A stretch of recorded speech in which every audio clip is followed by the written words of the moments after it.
The Modern Jeeper Show, the show about Jeeps, Jeeping, and Jeepers.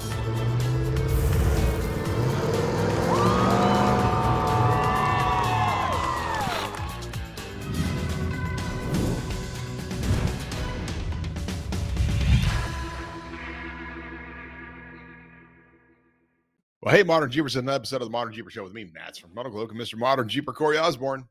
Hey, buddy. Hey, Rockstar Jeep Girl, Jessy. What's happening? Hey, how are you? Good. You guys just had some fun over here in Kentucky, didn't you? We were just in Kentucky, and you know what? Kentucky's actually pretty cool. There's a lot in Kentucky. We don't spend a lot of time in Kentucky, though. There's a Kentucky Derby. That's cool. They have all Right. the derbies. Yeah. That'd be in Louisville. They got all the derbies. All the the cars, derbies. all the booze, everything. Wow. I'm moving to That's where all the Kentucky. distilleries are. Jim Beam, Jack Daniels, all of it. Billet, Billet, Bullet. Bullet. Well, so how can we never hear about Kentucky? It sounds like Kentucky's awesome. Like, why are we thinking about places like Tennessee? Let's just go to Kentucky. Right. Yeah. I mean, it is interesting. I mean, we were in Bowling Green, of course, for the MoParty Jeep Experience Holly Takeover event. Extravaganza. Holly Takeover event. Yes. And it was for the first time of them wanting to incorporate the Jeep brand. Of course, it is part of Mopar. But that venue out where they hold, this is the same place they have LS Fest and Ford Fest and all the fests. It's an extensive piece of property. I mean, there's a full drag strip autocross course. There's I think, did they say it was? There's a campground. There's an amusement park, a water park. I figured it out. The reason we talk about Kentucky is because the governor's a Democrat. Well, there you go. And I can't remember what Blaine from Holly and what John Goodby were telling us about the size of the piece of property, but it's definitely bigger than a section of land. It might be 2 sections of land, which would be 2 square miles of property. And the car shows that Bowling Green is able to support. Of course, that's where the Corvette is built. The Corvette Museum is there. There's tons Corvette's of places. built in Bowling Green? Yes. Yep. Wow. So when people go to visit their Corvette being built, that's where they go. Get Yep. wine and dine and walk up there in the glass, they're watching their That's Corvette right. going down the line. And I there's have an actually uncle- a track over there that you can actually drive Corvettes on. You mean like It's not- actually learn how to use your Corvette before you take Yep. ownership of it? Yeah. Yeah, learn how to use your Corvette. Learn how to use your Learn. vehicle before you decide to drive off the road with it, guys. Right. What? That's crazy. Mm. So what were you guys doing? So we actually went out to set up the CTI trailer, have it be a part of this new relationship really with Holly and this Jeep experience that they're trying to get started, get some headway on. There's been a short course out there. John has been out there for a number of years in the past, creating an off-road course, but they're wanting to do more, and they're wanting to bring it more front and center, if not even get it to be such a big event that it turns out to be its own separate event. So we also had the first ever East Skillz Day, Metalcloak Skillz Day. So, the weather didn't really cooperate as best it could. It was actually very pleasant for us. We got out there Thursday afternoon, kind of set up. We were out there Friday, Saturday, and for a brief amount of time on Sunday. It started to rain Saturday afternoon and Friday even a little bit. But again, for the drag car guys, the drag strip guys, the race cars, and even the classic collector cars, this was, again, it's a MoParty. So there were, I don't know, 1,000 collector classic cars and new and old. I mean, there was every brand of Mopar vehicle out there, from road runners, To javelins, Chargers. Ram Chargers, all kinds of Mopar products. Mhm. But yeah, when the weather got bad, we were kind of feeling for these guys that these are guys that basically set up behind their car or in front of their car in a chair, and they talk about their classic edition vehicle after Wow. spending 4 weeks of waxing the thing, and these are car show cars. Right, Mhm. right. Yeah. So when it Yeah. starts to rain, I'm imagining that they weren't having as much fun as probably we were. That's too bad. Yeah, and it's interesting because you Will kind of gave me a little feedback on it. So you had it was a light crowd compared to but for a first year event, and it sounds like you guys had some pretty interesting obstacles and obstacles that are probably more realistic for the area too, right? Yeah. It wasn't Right. just we're not trying to teach them how to drive the Rubicon out there. We're trying to teach them how Right. to handle the environment according to how they have it. Well, that's cool. So first ever Skillz Day on the East, which will come back. It sounds like it's going to Yep. be great. We'll make it bigger and better. CTI Tour and all stuff, but now that's done. That's behind you. It's in the rearview mirror. The smoke is clearing, and you're on to what? So we I don't know who creates these crazy schedules for us. Yeah, right. Yeah, huh? Oh no. Not me. So- I haven't done nothing. We I have just suggest things. I suggest things. I we suggest have ideas. we have 5 CTI stops in the next 6 days, and this first one, so we drove south out of Kentucky, back through Tennessee, back through Mississippi, Alabama. Alabama. Yeah, we'll be in Louisiana tonight at Twisted Up 4x4 outside Wow. of New Orleans. It's in Abita Springs, so it's on the other side of Lake Pontchartrain from where New Orleans is at. But yeah, I gave us one day to get out of Louisiana and all the way back across Texas so that we can hit up Bikini Off Road on Thursday night. We have round 2 outside of Austin on Friday night. I think so. We Yeah, have back to back. Baldy's Jeep Shop on Saturday Saturday night. night. We have Jones Jeeps on Sunday.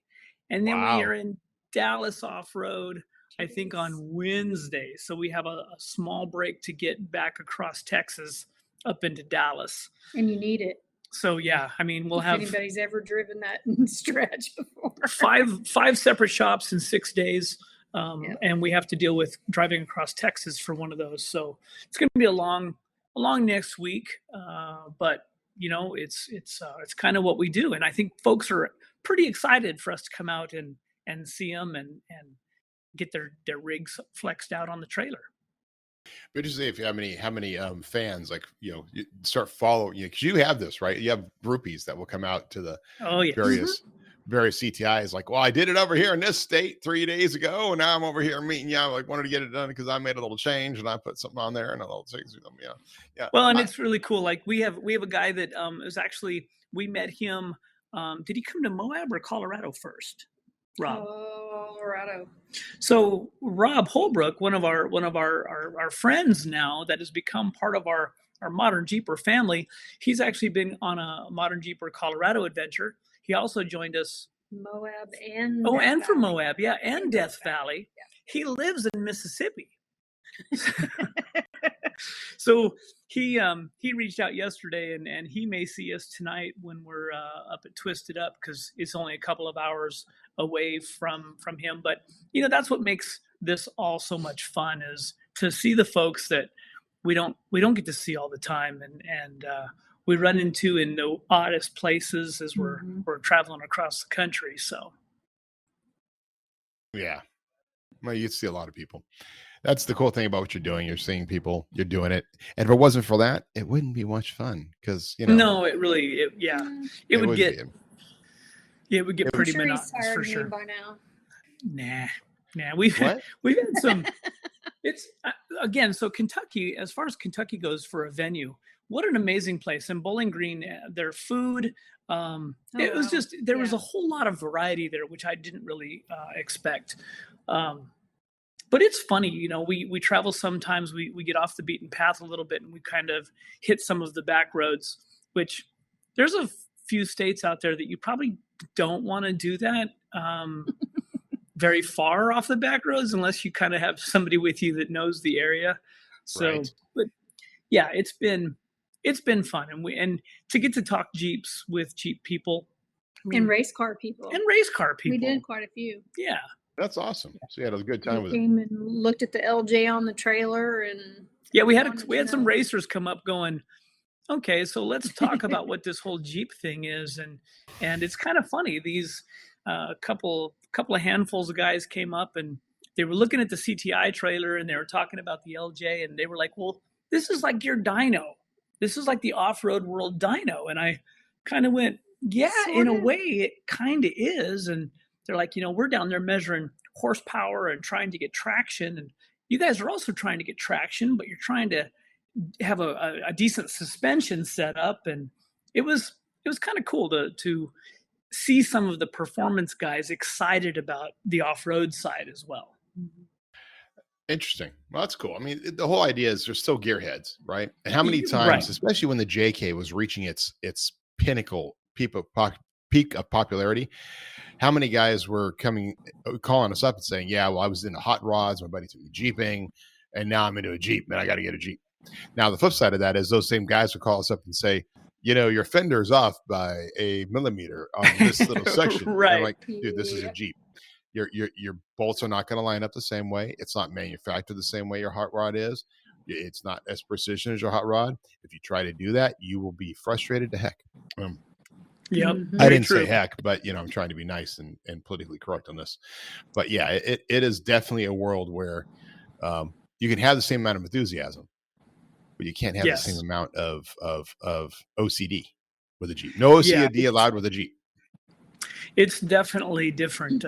You know, those guys, yeah, they're not going to go drive through. They're petrified of a dirt road because of rock chips and things like that. You know, these are very expensive cars, very expensive paint jobs. Yeah, they don't put just any fuel in those cars. Even it's all very, very much thought out. So Yeah. So I've been, as you're talking, I've been making some notes over here because I was kind of like thinking about this, and we talked a little bit about this, about the Jeep Gladiator release, and I want to talk Right, about that right. because we didn't really talk about the Jeep, the Wrangler release, but then the Gladiator kind of was a big deal because there's going to be a roll, maybe it'd be a little different, some interesting new stuff. So we talked about it. Well, in the last But- podcast, it was like the day after we recorded it, so we were Yeah. kind of doing some guesstimates, and we hadn't seen it, and we were having fun with it and stuff. So I decided actually to watch the thing, right? Which you Right. did too. And Yep. and there's some other things I want to talk about, like what's coming up this next weekend or in the weekends, whatever. But I just thought, you know, let's actually just like give a thing. And I decided in my email that went out on Friday, my weekly newsletter that goes out, which anybody can subscribe to. It's just a Metalcloak newsletter, and sometimes it talks about sales, sometimes it just talks about stuff. And this week it talked about like some of the things I thought I was frustrated by the release of the Gladiator. Now, granted, sometimes it's funny because we don't tend to criticize Jeep as much as sometimes maybe we should, because we make a living off of Jeep, so we're very proud of Jeep and what they've done. That's right. And the There's a reality lot is- of criticism though after this one. Yeah. The reality is, though, things you do sometimes helps us in the industry because we can get better and we can actually turn that into a positive money-making opportunity for us. But let's just kind of go down our list because I think the first thing I want to say, and it says there was other things we talked about, but the very first thing is like, I have a great amount of respect for Jim Morrison. Okay. But dude, he is no Mike Manley. And this is what's frustrating me. The very first time I watched Mike Manley on stage, okay, I'm a public speaker. I'm a, I do marketing and stuff. I've been on stage. I've done live events. I've done this sort of thing. It's hard to do. First time I saw Mike Manley on stage, I was freaking mesmerized. Yeah. The dude either was so well practiced, which it may be that he just does the Steve Jobs thing where he does it over and over and over again so that it seems second nature. And he was smooth. His delivery was awesome. And I was just, I was friggin' impressed. And there are very few people that do public speaking that I'm impressed with. And I was totally impressed with them. Then you watch this presentation from Jim Morrison. Again, great amount of respect for him. Yep. But dude was reading off of a teleprompter. It feels like he just showed up to do the job he was told to do. It was hard to watch. And he stumbled, and it was like, oh, man, like you're making a presentation. You have basically was it 40 minutes or something like that? Yeah, about that. Make an impact, and you like embrace it all, right? Like have it totally. But then I was kind of thinking back to the stories we've heard about under Mike Manley and what they were doing in preparation under Sergio, and what our buddy Tony had to do in preparation for building the new Jeep and designing the new Jeep, and how much they would have meetings just to practice the PowerPoint presentation before Sergio would show up. Like it was that important, because if you stumbled there, you could get fired. Right. Yeah. So the standard, you think about it, the standard was set at Sergio's level. He didn't want to waste time, and you had to be great. And so what did Mike Manley do? He didn't waste time. He was great. Right? Now, Mike Manley's not part of the organization anymore. I mean, I went through and did a search because I wasn't sure. I actually didn't know where he showed up. And it turns out, I guess he's over at AutoNation now. Oh, interesting. It says is British businessman and CEO of AutoNation. And he was served as managing director of North American operations at Stellantis, blah, blah, blah, blah. But so he's not even part of that group anymore. So, Jim's been around. Jim has been around for a long time. I mean, right. Here's a guy who's been part of the Jeep brand and family for a number of years. And, we watched it on the fly. We were actually driving in the truck. So Jessy had it on her phone, and we put it up on the dash a little bit so I could kind of see what was going on. And there was a number of times where I had to kind of look at her and go, I was like, he's struggling. It didn't flow at all. Like, he struggled. And it's a shame, because it doesn't take much to practice and practice and practice. I mean, you figure like a guy like Steve Jobs, who could do whatever the hell he wanted to do, understood the story was the selling point, right? The story is the sales point. So he made the story incredible. Yep. Mike Manley understood that. He made the story incredible. He's presenting and he's talking about the vehicle, and you're just mesmerized by him because you're not distracted by anything else. And yet Jim was distracted. I wonder how much of that, I wonder if he may have felt that we're not saying anything new. Like, I don't know. He wasn't excited at all. Steve Jobs could say, we changed the color of a button. And it was the greatest thing. It was the greatest thing. This will change the world, because now the button is more visible to the world, and you can sell it. Like he would sell it, and Jim wasn't selling it. Again, he felt like, there's an old story about Jay Leno. So when Jay Leno came in, like guys like Conan O'Brien and others, they work really hard to put together their late night show. Jay Leno had a bunch of writers. Literally had a buddy who went to one of his shows once and showed up and said, yeah, I saw Jay riding in like 20 minutes before the show started on his motorcycle, dressed in jeans and a jacket. And within 20 minutes, he was on stage in a suit reading teleprompter. But he was so good at it, he just like fell into it. And he just did his thing. And he did his stand up, and he had his 5-minute stand up, whatever they did. And that was it. And it was the easiest job in the world, because he just did it, flowed, did his jokes, and had his interviews. But he was an expert at anything he did. With Jim, I felt like Jim was showing up expecting to have that same kind of experience, but wasn't. I don't know. It was hard. It was hard to see. And I don't know, maybe it was a bad day, but whatever. There could be other reasons why. But I did not see Mike Manley on stage. I saw Jim Morrison, and Jim Morrison was having a hard time. Yeah, and I mean, we were all expecting a number of things to come about as we looked very forward to any kind of a new product release, any new year release, the changes that we'll see, especially from not only from a manufacturer's perspective, but as an enthusiast and as a consumer. And I was surprised that even online, after the video and after, I mean, there were tons of folks doing immediate breakdowns of what was being said, and a lot of them were just disappointed, and people were absolutely going, wow, I guess I'm not interested in buying a Gladiator. Right. And that's unfortunate, because again, they made some changes that maybe we as off-roaders wouldn't go, well, I'm gonna go buy one now. But I mean, some of the real basic stuff, and man, there's some social media is doing a number on this new screen that is in the JLs and now the Gladiator, this very wide format screen. Right. People are going, wow, we're just going to tie more and more electronics.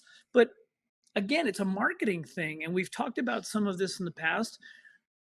The technology behind a new vehicle, it has to, us old school off-road guys that don't care about the technology, that's not Jeep's market. The people who are buying these rigs are spending more time on road than they are off. So a lot of that, they got to feel like they're in a real creature comfort type of vehicle in order for them to even consider buying it. The fact that you can take it just about anywhere, that's a subset group. Yeah. Well, they did tout that as like the best-selling, it's the leader in its class. Well, it's the only thing in its class that can do exactly what it's doing. So it's hard to and my mom told me years ago, why would you want a Jeep?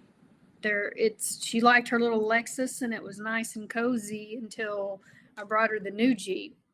And she's like, oh, okay. Now I understand. So they have to go to that market. They have to bring in more roadworthy people to maybe cross over into that off-road world. But that's how you get them in there. Yeah, it is interesting because they're trying to. It's almost, how do I feel? I feel like remember when like 1 year Apple had no new features, but they went to a different color. Like they added color, like, oh, look, here's our iPhone. It's now available in 4 colors. Well, I wanted a new one because of color. Wow. That's amazing. Right. So, right. And I feel like that is it. It's like, hey, we changed the grill. We had some updates, but the updates aren't necessary. Now, let's talk about one of the most glaring ones. And we both have a heavy opinion on this. And we talked about this particular problem in previous podcasts, but the windshield. Now you brought up, because I didn't even bother watching the 2024 Gladiator or Wrangler release, but it's the same thing. So they eliminated the difficulty of having having an external antenna, and which anybody who owns a Jeep knows it takes like a little tiny wrench or even sometimes just your hand to undo the antenna, pop it out, throw it in there. You can run through the car wash, or in my case, I just leave the damn thing on. It's and it goes in, it flops in, and you screw it back on, and now you have your antenna. And you can change it and modify it. People do that sometimes, change up the antenna. But now it's in your windshield. And of course, the obvious challenge there is Jeep has not solved the problem of broken windshields. So not even a little. I mean, I don't have no idea because I don't know where this range is, but what is the cost now to replace a windshield that has an antenna built into it versus not having it? Like, what are they thinking? Like, they haven't solved the problem of a broken windshield, and now they're giving us a more expensive windshield to replace.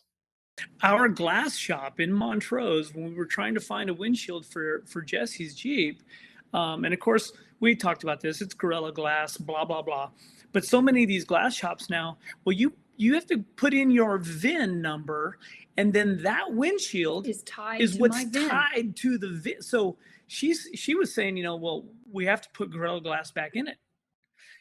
No, this isn't an insurance deal. We're not going through insurance. We will pay you cash for this windshield. But then they had the problem of they couldn't even get glass. They couldn't find anything other than Gorilla Glass. And then this whole, you have to have your windshield calibrated, and you're talking about a $1,200 flat piece of glass that now they're going to build an antenna into as well. Oh my goodness. Here's what I recommend. Everybody who has insurance, do what John Slayton does here at our shop, because he does lots of driving and he's gone through several windshields. He does a super low deductible, $100 deductible on those contingency things. Yeah. because he has replaced 3 windshields already.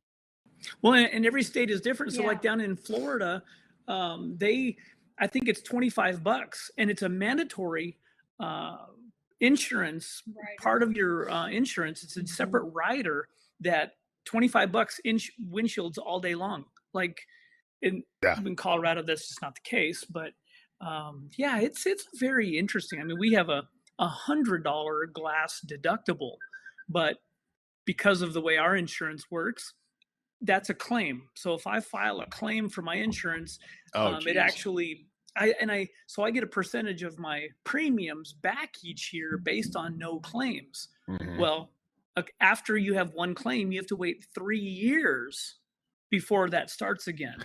That's insane. Mm-hmm. Yeah, That is insane. Yeah. That's like, what are they thinking?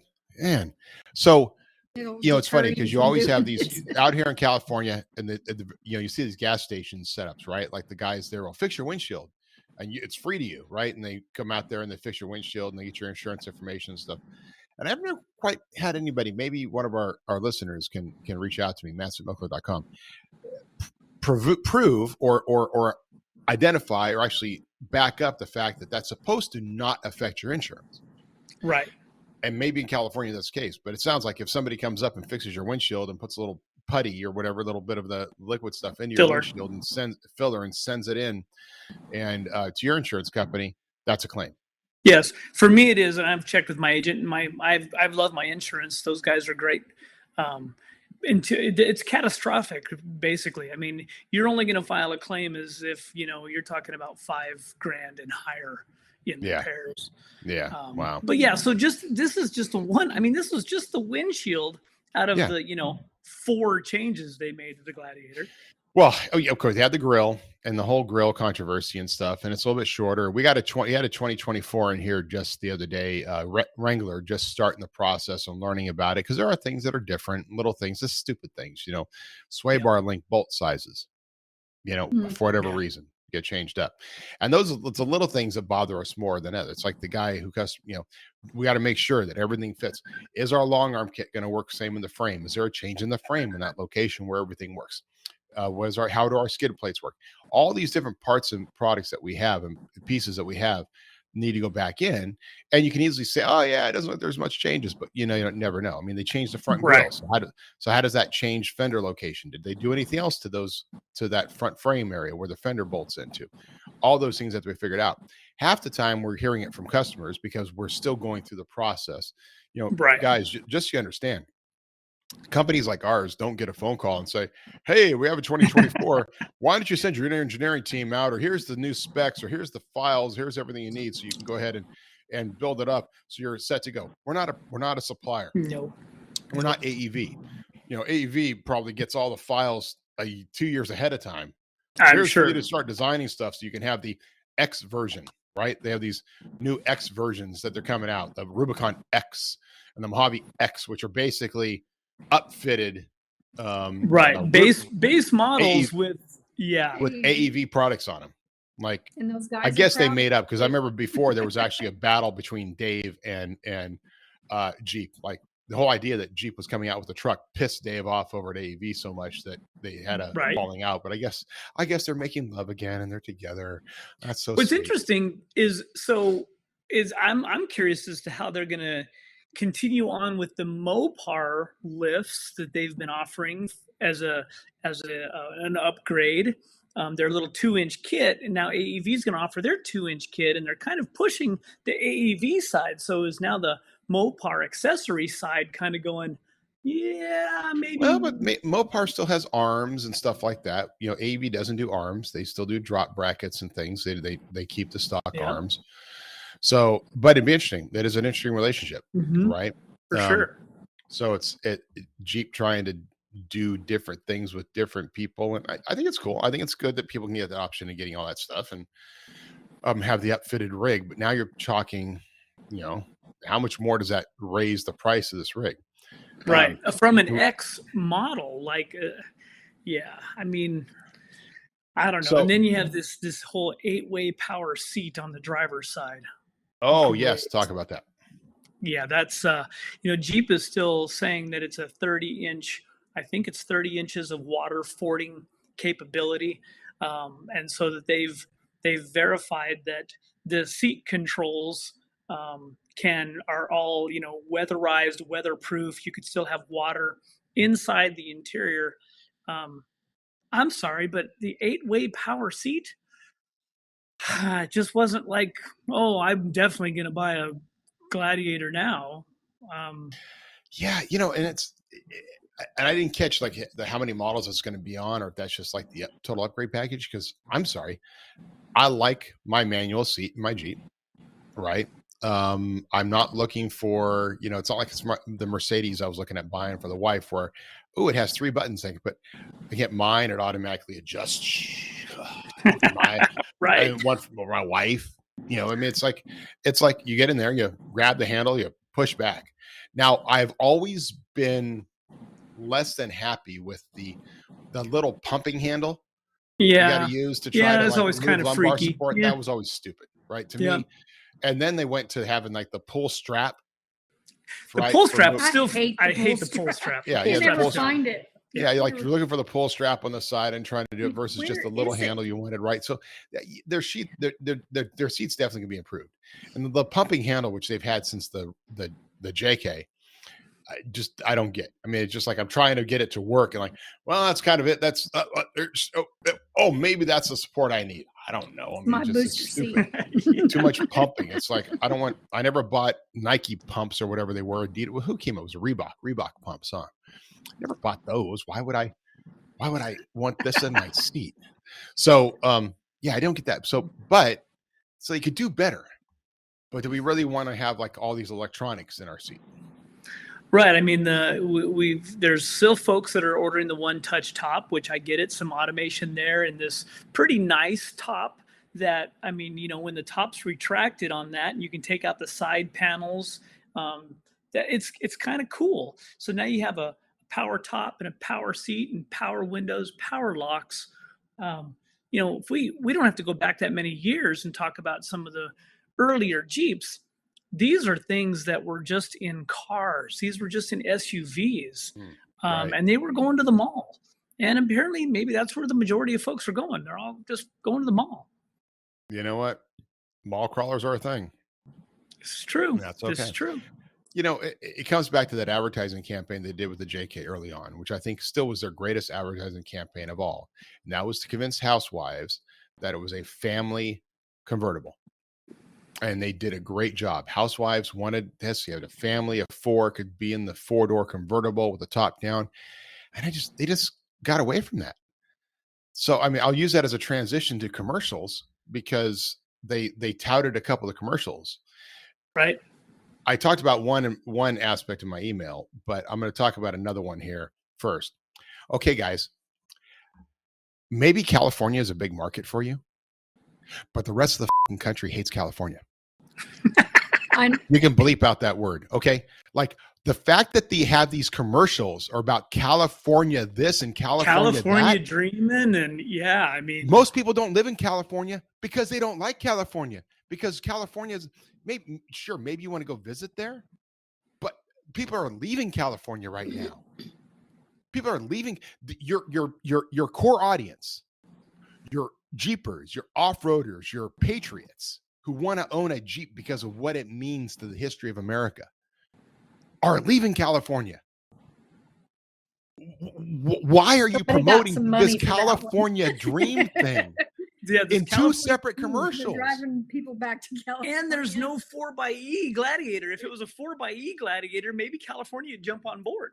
Well, yeah, then we just know that it's another thing to pull off of our grid and shut us down because we can't. Right. We don't have the infrastructure to be, 20. I don't know. I feel like it's a political move to like get. I don't get it, but there's no manufacturing of Jeep in California, right? As far as I know, there's no manufacturing Jeep in California. There's a big market, but you have 35 million people in this state. I don't believe that San Francisco and LA are big Jeep markets. Maybe I'm Florida. wrong. It looks more like Florida to me. Yeah, I mean, like Florida. Why tout this whole? And they're in Detroit, right, at the auto show, with a bunch of media there showing a California commercial. Again, Like- somebody got paid. in Detroit. Yeah, If I maybe was they're in gonna Detroit, I'd be like, we're in Detroit, the home where it all started, blah, blah, blah, blah. California dreaming. Are you kidding me? Are you kidding me? Maybe That they're sounds gonna really do like a state by state campaign of what Jeep looks like in each yes. state. Yeah. Now maybe if they would have done it as like, and maybe I missed something in these commercials, but it didn't seem to be. It seemed to be like this, oh, we're having fun in California thing.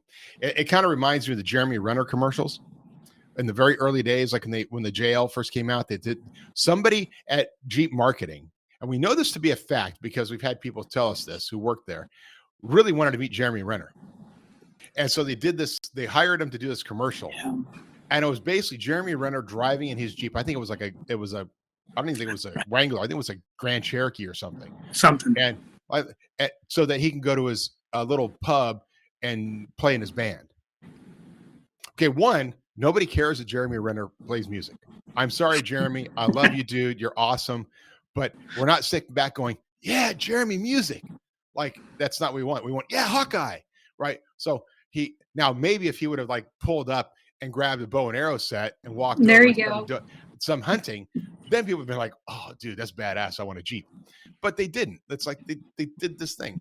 It's like when they released the JL, we know for a fact they went to New Zealand because a bunch of Jeep marketing people wanted to go to New Zealand. Yep. Right? It's not because it was a great place to release it. So they do this commercial, and it's like, California, really? Now, maybe if they would have done it like California, because they did do some commercials. Was it last year, year before? That was like the Rubicon Trail, right? Yeah. There was shots taken from a variety of trail areas. Yeah. But that's cool. But the California dreaming thing, like, I don't get it. Well, and it's funny because then you have the Land Rover commercials where they're taking place, in Arizona or Utah. Well, or in Denmark and all these Mhm. places where they're on these extreme mountains. And this is Land Rover. And then you have Jeep advertising that you can drive on the beach. So that's a perfect segue for my next commercial, which is even Subaru does commercials of climbing extreme mountains in the middle of no place. Yep. Even Subaru does. Volvo does. There's all these companies. All of 'em. Mercedes does with their all-wheel drive, GL 450s or whatever, right? They're all going and showing that they can go up in these extreme locations as a family. But Subaru, who has had these literally a line of commercials, a whole series of commercials about the Subaru being passed from generation to generation to generation. Then Jim Morrison, love you dearly, respect you a lot, gets up there and says, man, this is the greatest commercial I've ever seen. It touches me every time. And it is the commercial of Jeep going, I'm passing my Jeep on to a generational change. Like, and then Jim says, the greatest marketing team ever. Like, are you effing kidding me? Are you kidding me? Like, they took that commercial. I could take that and I could put a Subaru right there and they would have the same exact commercial. And at least the Subaru got passed like two different generations. It was like a 1960s Subaru or 70s, whatever, like gets passed to a millennial. But Jeep does this like one passover of one Jeep to another person, and it's like supposed to be this big thing. And I'm just going, man, you guys, you can do better. You can do better than that. I just feel like I honestly feel, and to all the respect to our friends over there that are in Jeep marketing, dude, you guys are blowing it. Like, I don't know who's running your campaigns, but Jeep sales are down right now. They're not up. They're down. And your commercials aren't capturing the imagination of the Jeep. No. Right? It's like you're depending on us out here. We're running tons of commercials to capture the imagination of Jeep so that we can sell products. And maybe you're depending on us to do that, but you're creating these commercials that are like, it's cool. You can pass the Jeep on to generation, but it's not original. Right. You guys I'm sure you have a freaking deep pocket budget. You guys have a lot of money. You can do a lot better. Well, and when they bring out the concepts and whatnot, they do a great job of marketing these concepts. And then when they do have a release, you kind of go, well, where did all of that go? Because some of those concepts are very simplified, real drilled down to amazing vehicles that are Jeep. It's the heritage of Jeep. Yeah. Yeah. And now when you see the new releases, you go, are we headed to make more Compasses and Renegades and Grand Cherokees? And I don't know. It's very interesting. Well, it's interesting you point that out, because I wonder how that separates out in Jeep marketing, because the concepts are built by Mopar, right? By the what do they call the group? I forget. Well, it used to be Skunk Works, but now it's they can't be Skunk Works anymore because of Yeah. Lockheed. But so they have the group that does it. Now, do they do their own marketing of it, or do they just build them and hand them over to Jeep marketing, and then the guys at Jeep marketing? I think that is from what I have understood from a few of our folks, those are directed, come up with a vehicle, and they're directed to do so, though. And I don't know whatever happens to those ideas or thoughts, and if there's some kind of relationship there. I'm sure there has to be, of current trends, where they're headed. I mean, I remember talking to our friends a couple of years ago, and he was already thinking 3 years ahead of concepts, and talking about fully electric versions before we were even, as consumers, seeing fully electric versions. So they were already on that level. So I don't know. I mean, well, it would make sense if they pass them over, and then kind of the marketing team kind of goes, so look, we're showing this stuff off, and then it just kind of fades away. Right. Like I would expect, if I was, okay, so here it is, guys. If I was in charge of Jeep marketing, first thing I would do, and this may be happening because I've seen it a little bit, but this first thing I would do, okay, you build these concepts. You come out with a big grand release of these concepts. And all your concepts are cool, and they're designed, and they're stuff, and they're awesome rigs, right? I'd have immediate signing agreements with Matchbox or Hot Wheels to come out with every one of those for the new year as part of the Jeep collection that collectors can have. Then I'd hit Lego and have Lego do the same thing, right? I'd go to these different groups and create these great marketing for this, because those are awesome, right? And I know that I've seen a couple, like I think, what was the one that our buddy built, the black one with the open headers? Sandstorm. Sandstorm. I think I saw Sandstorm as a Hot Wheel, but I would get those out there, right, to get more Jeep into the hands of the kids and the consumers and all that kind of stuff, right? Then I would tour the country with these various rigs, not in the same truck, going to, like they've done, like literally going to different car shows randomly. Can you imagine if you had like a little car show in Huntington Beach, maybe a little Jeep show, and a guy pulls up and drops off Sandstorm? Like it's not a big Jeep display with lots of cost, but it's the little stuff. It's dropping these vehicles, just having guys go and put these across the country at little car shows. Well, and that's very interesting, because there's a coffee, what is it? One of these coffee and cars events coming that happen here every month. Yeah. Just Jeep shows up with a couple of them. Well, right. and we were just at MoParty. Jeep wants to be a part of this. Why wouldn't you have a couple of these really cool performance Jeep concepts? Drop a couple of them off, like get people to go, what is that? And make Legos. Yeah, totally. And even have and as they get older, and when they're like 2 or 3 years old, then you can start driving them. Maybe you don't want to do it in the first year, but now you start letting you do ride and drives. Oh man, I want to drive Sandstorm. I want to drive that around a track. Right? Why not? So it's like you get the coolness of Jeep out there more and more by just having this underground surreptitious campaign going. Anyway, so that's part of my thought process. But I do believe that the marketing over there, it just feels like ever since the JL came out, the marketing has been less than stellar. Stellantis is not stellar. Is that what I said? I don't know. Yep. That's kind of funny. Yeah. Okay. So next thing I had on my list, and you probably still have things on your list too, but I'm taking over.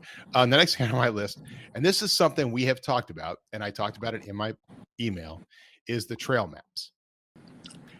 I think it's cool I think it's great to have that built in. Like, what a great idea to have that built into your rig and be able to have the trail maps. Now, for our friends that are in the trail map business, it's kind of like, it kind of hurts them a little bit, and who knows how good it is. Like, would you still want to have your Gaia, or could you do the yeah, trail this map is, system? and we know the guys at Trails Off Road, and they're doing a really good job. But again, we're gonna climb in bed with one version, one app. Good for them that they were picked as the one. But the Onyx, all the marketing dollars that Onyx is putting out, and I still don't use it very much, if at all. Gaia is still our go-to.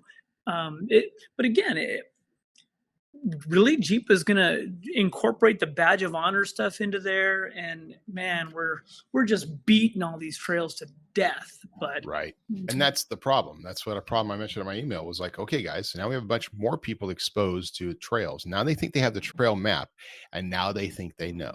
Now, Jeep owners, we love you. We absolutely love you. Okay, you are awesome people. We're glad you're part of it. But sometimes you don't think.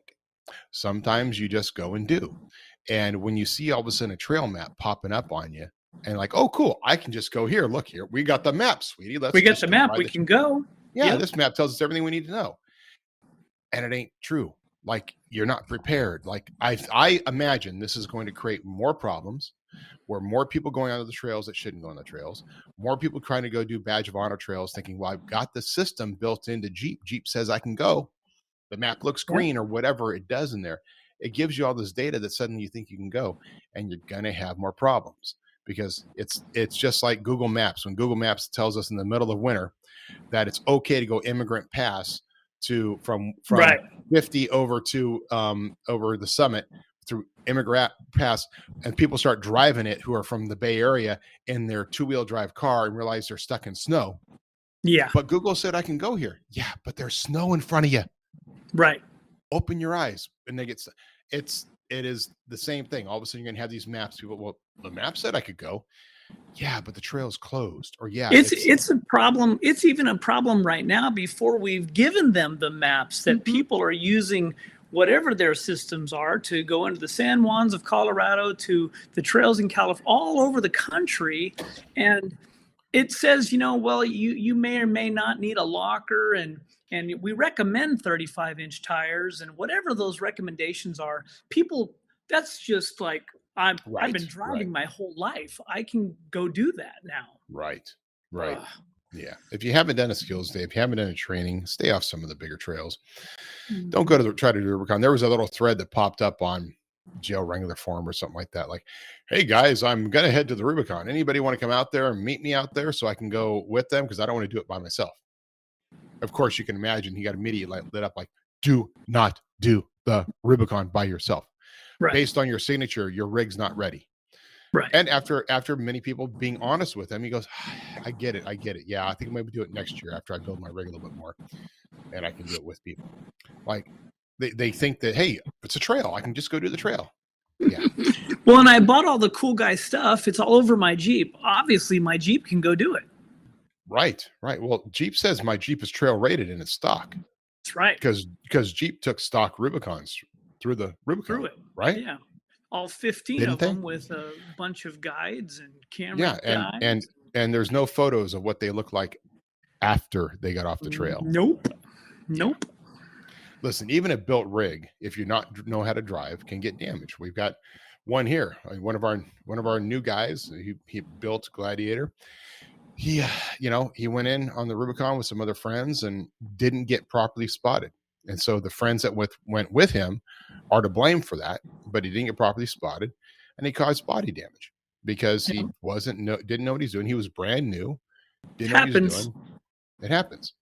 So you've got to go in and you've got to be with people. You should always go with people who know what they're doing. It's kind of interesting because right now, Mike Upchurch, as of right now, is on the trail with KC250, with Buddy of KC250s, and with Ryan Utah. And they're all on the Rubicon. They went in yesterday. They're coming out tomorrow. And just going in, doing some video stuff and all that kind of stuff. Big thing. One of those where it's been fun for all of us to go. Right. But, and when it comes down to, you're like, yeah, it's a great idea. and then you go, I got too much to do. I can't do it. I can't with my right mind go do that, and I'll feel guilty every second of the way. Right. All right. So what else do you have on your list of things that were problems? Well, the only other thing that really caught my attention was something that wasn't mentioned at all, and everybody kind of talked about it. Disappointed. I mean, here's the JL. The 2024 is coming out with a full float rear axle, which increase load capacity and all that, and the strength. And we've talked about how torque works and weights and what a full float is versus a semi float. Here they bring out the Gladiator, and they said I think they increased the towing capacity, but zero mention, no full float, which is kind of weird because it's got to be the same axle they're putting in the JLs, but they're not going to give the Gladiator the option for a full float. It just seemed really odd to me. That's a great point. And it was talked about in social media, and a couple of guys from Jeep, Scott, even commented. He was like, nope, there was no mention of it, and it's not listed as an option. So maybe they'll change that going forward. Maybe they can get through a quarter of using up all of the other axles they have sitting around. I have no idea. But the fact that the Gladiator didn't get a full float was just kind of like, wow, okay. So I'm going to go buy a new Gladiator because it's got this big infotainment center and an 8-way seat and an antenna in the windshield. Yeah, and the new grill. Don't forget the new grill. And the grill. Yeah. The new grill. Now, so I'm wondering. So did they? And maybe I missed this. How does it have greater towing capacity? What did they do to create the greater towing capacity? Yeah, I didn't even touch on it at all. Didn't talk about it. Like, is there a reinforced frame section or? And the greater load capacity too, because they said it could hold more. Yeah. So does that mean just they changed the rear coils? That they changed the rear coils and now that's better? Maybe they now come with an overland coil. Hey, don't give away the marketing secrets of the world. Right. I'm telling you. Yeah, I don't know. It's funny that it wasn't even brought up though. They just kind of threw the numbers out there and we're like, here at Jeep, we're just excited. Okay. Well, and maybe after this conversation, I do understand why Mike or why Jim just wasn't into it. Maybe it's right. Maybe that's what it was. He was kind of like, really, guys? All right, I'll get up there and talk about it. But that's no excuse for embarrassing your friends. Yeah, it was difficult to watch. It was very difficult to watch, and I think a lot of people were like, because there was still a lot of people waiting for the 4xe Gladiator and that kind of stuff, and now they're saying maybe 2025. But again, I don't believe we're there yet as far as this whole electrification push. I think it's neat, but I think that a lot of the manufacturers are they're having to abide by federal standards. It's not because the manufacturers want to go down this route. It's because they're being forced to and being told they have to. And I think a lot of the country is now in this point of, now, wait a second, they're not buying fuel. What about all these tax dollars that people are paying in fuel tax to support our roads? And wait a minute, there's all of these things. Oh, we're gonna have a subsidy now that if you have an electric vehicle, then you're gonna pay an extra $500 at the beginning of the year when you register it to cover some of those expenses. Mm-hmm. Oh, wait, what? Yeah, right. Yeah, so I think that this is there's still a lot to play out from the political standpoint, from what the government is trying to impose. We still see, traveling a lot. We the train cars full of coal, that is still so real. And yet we just watched a special. My little CBS Sunday Morning News had a thing with Steve Jobs and Apple. And Apple's goal is to provide all the power to power every device that they sell through either through solar or wind. So like a carbon offset type thing, like they're going to offset their power by putting all that out. They're matching everything through, and they've got like 1 million solar panels already in place that are being utilized. Okay, but this is just Apple. This is one company that's very large and very influential. But they're kind of taking their own take on it and going, okay, wait a minute. Now, if a manufacturer said, I'm going to make an electric car, but all of its recharging has to be done from either wind or solar, well, we have a long ways to go. Yeah, whatever happened to like the electric cars with the solar panels like built in? Right. I mean, Yeah, that's the solar Well, now panel. there's all these little chargers at every little parking lot. You can just go plug in. So it's too hard. I notice it is. And it's kind of cool though, the Tesla owners keep high. Like I pulled into my house, I plugged it into my wall, and then I plugged it into my Tesla. And it's like, I don't need any special charger. It's easy. There's no infrastructure. There's no $20,000 charging unit that has to go into your garage. Right. But again, you have the same problem. Like by the way, the reason why there's not solar panels on your car, you'd have to wash your car like every other day. Right. Yeah. Who's going to clean? Nobody can clean. And you can't park under trees anymore. Yeah, if we get rid of all the trees and the shade, maybe it would work. But if you put little mini fans on your car so that as you drove, it spun the little wind turbine and created a turbine power. Yeah. You have more power to go forward. Because you just created your own little generator by little fans, handheld fans, generators. Jesse's going, what are you talking about? Sir, why are you driving so fast? I was going to run out of battery power. I needed to drive faster. The faster I go, the more power I get. Yeah. It generated. The quicker I go, the behinder I get. Yeah. Well, I had a problem with power in the minivan last night. I had to, yesterday or Sunday, the vehicle actually died in a parking lot. Like it wouldn't start. So I had to get jumper cables and get it going. So went and pulled out the battery, which is a Duralast Gold, took it over to AutoZone, said, hey, this battery is like a year old and it's not holding a charge. Well, they tested it. I'm like, okay, well, we're going to put it on the charger. They put it on the charger. It held a charge and they did their whole testing thing. Okay, it's good to go. All right. Okay. Well, I'm going to go put it in. So by this morning, the vehicle wasn't running. And there's nothing on the minivan that I can find that is possibly draining it. I don't get it. Like, and why all of a sudden? So yeah, all of a sudden, like there's nothing. I can't find anything where it's trying to pull a charge. There's no lights on. There's nothing on, right? It just by this morning, I wasn't confident enough to let my wife drive the minivan. So she was driving the TJ. So I'm going to take it back to them and I'm going to go and say, hey guys, so you charge this thing. It's already drained out. Now, what I've got to do, here's what has happened. You're telling me it's not the battery. I'm going to buy a brand new battery. I'm going to put it in there. If the next morning it's having the same problem, then we know it's the vehicle, right? If we don't have the same problem next morning, then it's the battery, and I'm going to bring both of these batteries back, and you're going to give me a new one, right? Like I'm going to force the issue. But yeah, there's no reason why. Yeah.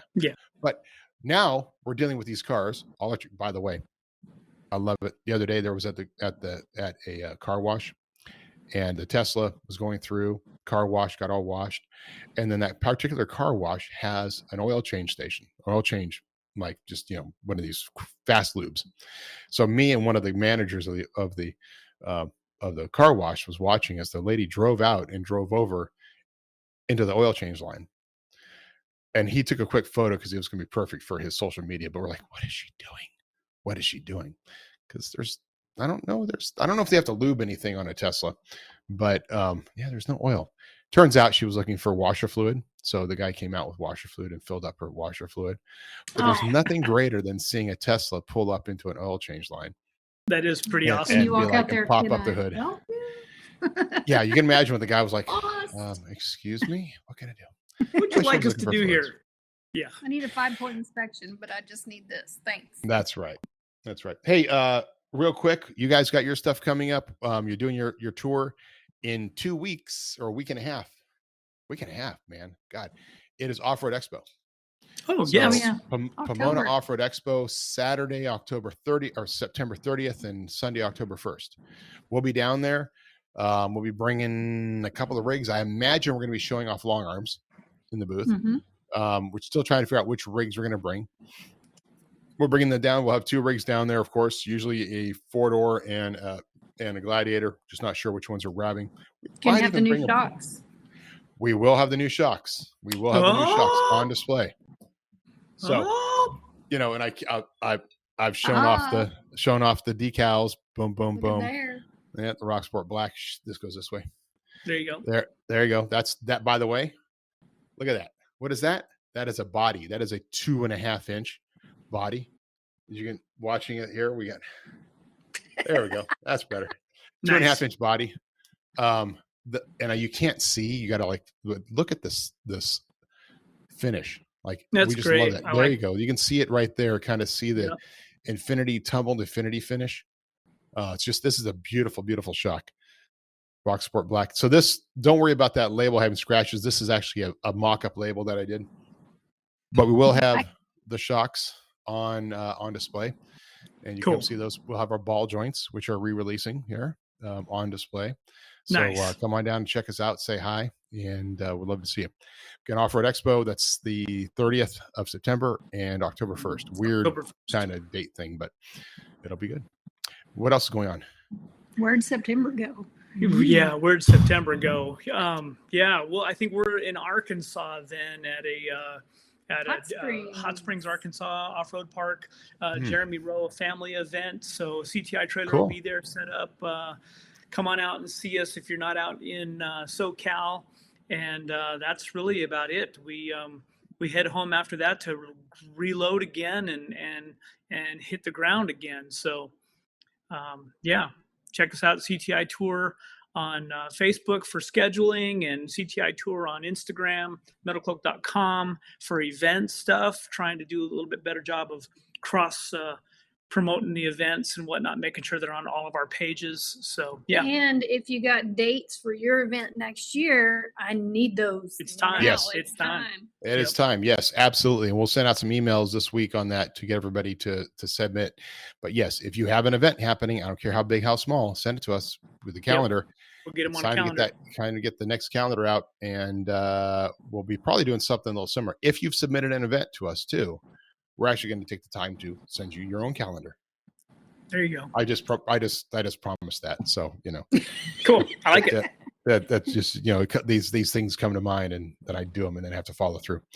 All right. That's it for our show. That's it for the time we have allotted, because Corey and Jessy have to get out of the hotel room they're in and get the road. Yep. We got to drive. So for all of you out there, hey, you know how to reach me, Matson@metalcloak.com, Corey at metalcloak.com.